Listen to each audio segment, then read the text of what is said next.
Yellow guys, vatete vadzoka tadzoka zvekare nenyaya muzora nhasi tine nyaya tinayo yefarming. Pane vamwe vakarombera farming apa. Hana yangu yaita tete ndiri kuda kutaura zvandinazvo ndireurure, ndiyo nyaya iripo. Asi tisatapinda munyaya yedu, regai tipe sisi Bridget. She wanna talk to you guys, especially madzimai.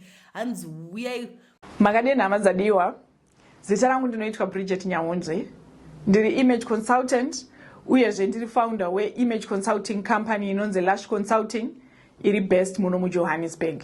Kubasa kwangu ndinodzidzisa vanhu kuziva mbatya dzinoenderana nemuviri wako, ganda rako, muraramiro wako, mari yako nezvido zvako. Ndinodzidzisa zvakare kugona kubatanidza mbatya dzokupfeka, kwokudzitenga, kuisa makeup nezvimwe zvakasiyana siyana. Ndine YouTube channel zvakare inoti Bridget_official. Kunova ndiko kumwe kwamunowana zvimwe zvezvidzidzo zvangu mahara. KuYouTube channel kwangu ndinonyanya kuratidza nzira dzakasiyana siyana dzamunokwanisa kupfeka nadzo mbatya dzamagara muinadzo mumba menyu. Ndinokudzidzisai zvakare kuchengetedza relaxed hair, kugadzira nzara, kutenga mbatya musingaweste mari, uyezve pano neapo ndinoita mavlogs. Ndauya pano kuti ndizokukokai mose kuti muuye kuzosubscribe kuYouTube channel kwangu kuti mundibatsirewo kukura uyezve kuti muwanewo zvidzidzo zvangu. Kune avo vangada ma-one-on-one image consulting services angu, munondibata paemail inoti bridget@lushconsulting.co.za. Ndatenda hangu nekundipa nzeve, ndokuwanai mauya. Ndatenda. Alright, regai tipinde munyaya yedu. Tete inipa vanhu vari comfortable in terms of material things. Aiwa ndinoverengwa soft life yakarehwa nemaslay queen kuti kurarama soft life isina kana maproblems. Titori consortium emabusiness emibatanidzwa uye titori into farming. Vamwe vanorima maruva, vamwe fodya, vamwe chibagwe, vamwe vanochengetawo makarwe vachitengesa makanda, skin vachiexporta out of the country. Muno munyika tinosupply mabig markets nema-fresh produce. Uye titori vanhu vari respectable munharaunda matigere. Titori nema-big farm. Titori nema-big farms. Some kumashonaland Central Province. Asi chokwadi chandoda kuudza itete ndechekuti ndichijoina consortium handina kuziva kuti behind farming iyi pane kwavakazembera. Vane backup plan. Asi dai backup plan iyi iri yegold or vari heavily insured in case yemoto or natural disasters, taiti kuda zvimwe. Asi mbinga idzi dzine backup plan, backup yevanhu. Ndainge ndine farm ranguwo randainge ndatenga mushure mekunge ndaseva tumari twangu pandakaita PhD kuAustralia. Ndaipiwa mari plus ndaibvumirwa kushanda 20 hours per week pamusoro peallowance yandainge ndichipiwa. Saka pamakore andagara ndakamanija tuseva tumari twakati ndikati nditsvake farm rine maclean papers. Inge ndine a friend of a friend andaiziva ainge ava kurelocata kuenda kuUK for good, saka aitengesa farm rake sezvo ainge asina kana plan yekuzodzoka kumusha. Ndakaona riri good diri sezvo word in the street yaiti munhu ane land in the next years anenge ava mumvu. Besides market analyst, land ndaida zvangu. Ndaizoda kuti pandosvikawo paretirement ndinge ndiri right. Saka takatengeserana family iya through malawyers kuitira zvisazonetsa mangwana. Tikaenda kudeeds office zvese zvikafamba negwara rakanaka. Asi ndazosvika paground ndakazoona kuti kurima haisi kids game zvachose. Kuti uite huku for commercial purpose zvinoreva kuti within a 5 km radius hapafaniri kuva zvihuta, kwirimba, tsuro, nguruve. The list is endless. Ukasangodaro pakaita outbreak kana une chero huku 10,000 dzinogona kufa. Chero iyo golden leaf tobacco ine maconditions ayo aunofanira kuita mid kubva mukudyara. Maintenance dzacho chero wakohwa zvariri basa chairo. Vabetseri vepafarm vanenge vachida kubhadhara ko zvekuti huku kana makwai akapinda chirwere hazvinei nawo, plus vachida kuraramisawo vana vavo. Saka pakauya muvakidzani wangu akati ngatibetseranei kutenga farming equipment tichishanda pamwe, zvinhu zvakaita sema-irrigator, combined harvesters. Takaona kuti titenge umwe neumwe zvaitidhura. Saka pakuita research ndipo patakaona kuti kutenga in bulk zvaizotichipira even pashipping. Ndiwo matangiro akaita consortium yedu tiri vashanu vemafamu ari pedyo nepedyo. Mafarming equipment akapinda munyika kwete zvekutanga, production yakatanga kurohwa mumafarms kwete zvekutamba, nekuda kwekuti taive nemacommon interest akapedzera tava mafriends naturally, tava kutoshanyirana. Equipment dzakaita sematractors kana asingashandi taitohaisa kune mamwe mafarms for a fee. Aiwa zvaifamba chaizvo, asi mukufamba hama dzangu idzi dzerwendo hadzina kunge dzandibudira pachena kuti vaive nechistokville chavo chekukandirana vanhu. Chaindishamisa pakutamba kwedu uku tiri vashanu ndechekuti umwe neumwe aifirwa neefamily member, angava mwana kana mukadzi o amai, asi very close member. Ende kana rufu rwacho rwoitwa inenge isiri nhamo, asi inenge iri funeral complete with caterers kubva paday 1 kunosvika musi weburial.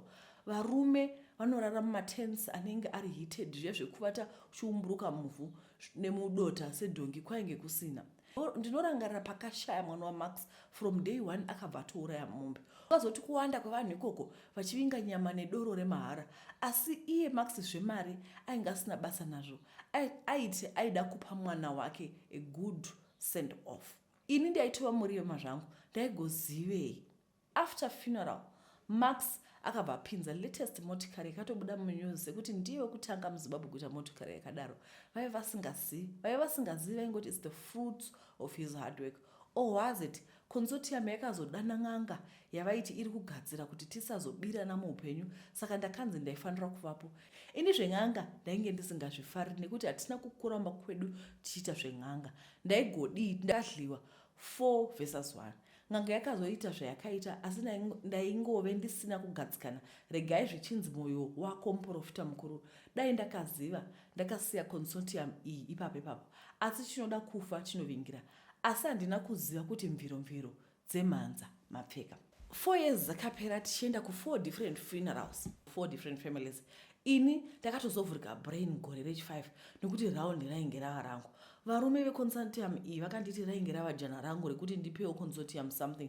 Takashamisika nezvavaitaura kuti vari kuda kuzama kuti chii, sezvo mari yekutenga maequipment taisa mubank account imwe uye yaive isingabiki nokuti paitoda masignatories matatu kuti ibude. Vakanditi seconsortium vainge vatsvaka zvekusimbisa mabhizimisi nokuti munhu ane mabusiness haangogari akamira oga. Takashamisika nezvavaitaura kuti ko ini ndapinda papi pakubata mushonga. Mike akanditi ndaive ndaromba by association nokuti vachinotsvaka mishonga iyi vaitsvakira kuti consortium ibudirire uye pasazova neanoda kujuta vamwe. Ndakatya nezvaakataura nevandaifungira kuti mabusiness partners. Here behind all the glitz, maoko avo aideura ropa risina maka. Ndakatsika madzero ini, kana vainge vakaromba voga ndiwo ikoko. What nonsense is that? Kuromba by association.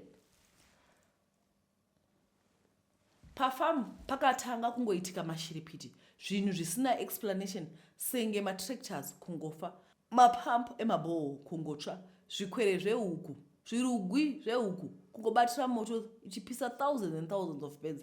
Ndakatanga kutenga chino nechocho just to keep the farm running. Asi zvikwereti zvainge zvava kupaila up very fast. Ndakatanga ndichanegotiata nevamwe vataishandidzana navo, like vanosupply magetsi, dzimwe ravati business rangu is costing them.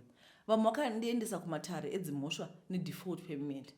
Kwandaisupply ndainge ndisachamiti mademands ende chainge chondisungirira ave macontracts andainge ndasaina. Unoudza sei retail giant kuti hauchakwanisi kusupply matomates? Ini ndaive one of the biggest suppliers. Tete, it was chaos. Eve ndiri patight chaipo, ndakasungwa kuti shui, waiza kuti zuva richiuya rinotevera rinenge rine headache yaro. Imwe problem, zvikwereti zvaive zvandichoka zvekuti ndakadecide hangu kutengesa famu racho at least ndikave zvikwereti. Ndakaisa famu pamarket, asi zvinhu zvacho zvaita senge zvine mhepo chaiyo. Kana one munhu akaita offer, even chero kuuya kuzoita viewing, even though raitengeswa one of the best real estate agents munyika. Mombe murombo haibereke chokwadi.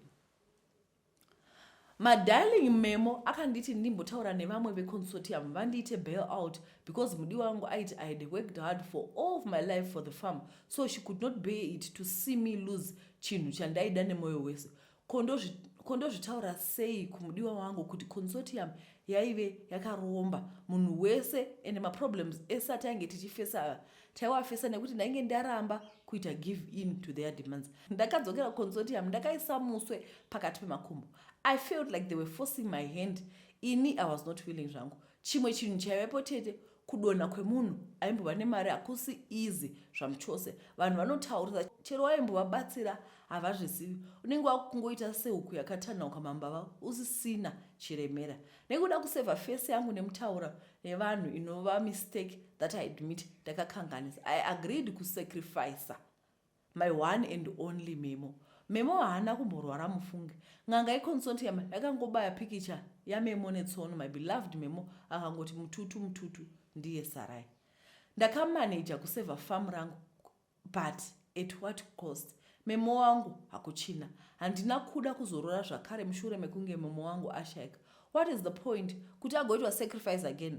Ndakatoitwa vasectomy kuti ndisasiye vana panyika nokuti vaizodyiwa neconsortium. Better next round vatore ini zvangu zvibve zvavharana. Memo wangu ndinomuona akagara pafavorite chair yake akanditarisa achichema. Handina peace, ndiri kudyika mbichena sesimbi nengura. Ndiko saka zvakanzi the love of money is the root of evil. Kuda mari zvakanyanya ndiyo mudzi wezvakaipa. Ndakaitei. Bedweka, saka nyaya yefamily yakaoma. We once tried it also. Kune maproblems akawanda anoitika. Unodzvara spinach yainorohwa, inodliwa netumhuka, unogona kudzvara chimwe chatakadzvara chi, unogona kudzvara kana tumakabeji. Like zvinhu zvacho hazvingoiti. Chandakuti ndichengoti business iri vazhinji vachiona vanongoti it's capital intensive. It's capital intensive. It's more of a white people's thing. Yeah, I don't know how they do it, but they do it very well. My white people, that's what they do. So kuno South Africa chiro kada kuenda kutora loan uchida kuti vedwe ndibatsire for farm. Hazvingoiti so because you're black. Panoda strategy, but like I'm saying, it's capital intensive. Panoda mari yakawanda. And kana usina mari iyoyo kuti farm rako risumuke zvinotinetse zvinova vakazogumisira vajoina namaki akangoya akati hatijoinani hatiite mushandira pamwe. Izvo vanhu namaki vakabata zvavakabata izvo zvakazoguma. It ended up in tears. Zvakaoma kani. Monday we'll be back with more stories. And the foot, you guys, thank you for responding pa question yakuti what should we do. Saka next video yachaita ndiye kuti my business ideas. But now what I'm thinking is, should we just post on a Thursday toti chita chemadzimai kwaine chishanu chana baba, kana kuti we just post randomly kuti zvirambe zvichiendeka pane kuti timire kusvika Thursday tichitaura kuti my business ideas atinawo ndeapi. Asi pane my business idea andawana asingadi capital yakawanda kune vasina capital. Then my business ideas anenge achidawo capital asiri farming though. Anenge achidawo capital iri average. Saka ndichangovuya nawo zvese ndobva ndangoti tobva tataura, because we are building a big community that is amazing. We have the community that's here is just out of this world. The love that we have here is just out of this world. Maita basa vedu muve nezuva rakanaka.